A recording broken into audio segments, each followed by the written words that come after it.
नमस्कार. उर्मिलाच किचनमध्ये आज मी तुम्हाला मस्त अशी इडली आणि डोशाबरोबर खाल्ली जाणारी चटणी बनवून दाखवणार आहे. नेहमी आपण खोबऱ्याची चटणी बनवतो, पण आज मी इथं एका वेगळ्या पद्धतीने चटणी बनवून दाखवणार आहे. पण चवीला मात्र अगदी एक नंबर अशी ही चटणी लागते. त्यासाठी इथं एका पॅनमध्ये मी 1 चमचा तेल गरम करून घेतलेलं आहे. आता त्यामध्ये 2 चमचे हरभऱ्याची डाळ टाकलेली आहे आणि 2 चमचे उडदाची डाळ. आता ह्या दोन्ही डाळी आपण 1 मिनिटभरासाठी व्यवस्थित अशा तेलामध्ये परतून घेणार आहोत. यामध्ये आता मी टाकणार आहे एक उभा चिरलेला कांदा, एक टोमॅटो अशा मोठ्या मोठ्या फोडी करून टाकलेल्या आहेत, 2 लाल मिरच्या मोडून टाकलेल्या आहेत.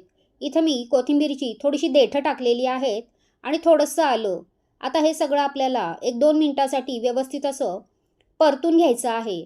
तर कांदा टमाटा एकदम लाल असा करायचा नाही आहे आपल्याला. थोडासा मऊ झाला की आपण तो काढून घेणार आहोत.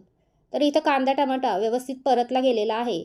आता गॅस बंद करून हे सगळं मिश्रण आपण थंड करून घेणार आहोत. थंड झाल्यानंतर एका मिक्सरच्या भांड्यात सगळं आपण हे मिश्रण काढून घेणार आहोत.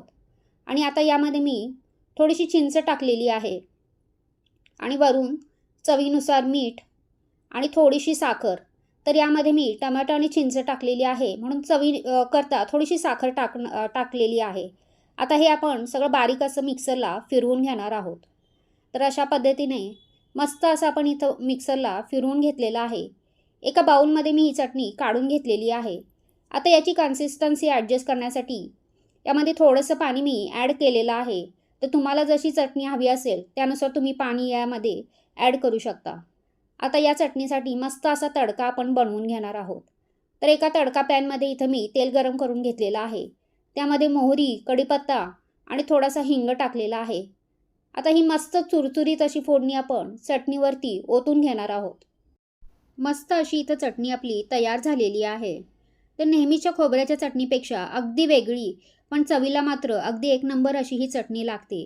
तुम्ही पण एकदा नक्की ट्राय करा. आणि माझी रेसिपी आवडली असेल तर लाईक करा आणि माझ्या उर्मिलाच किचन या चॅनलला सबस्क्राईब करा. सबस्क्राईब करणं निःशुल्क आहे आणि रेसिपी पाहिल्याबद्दल तुमचे खूप धन्यवाद.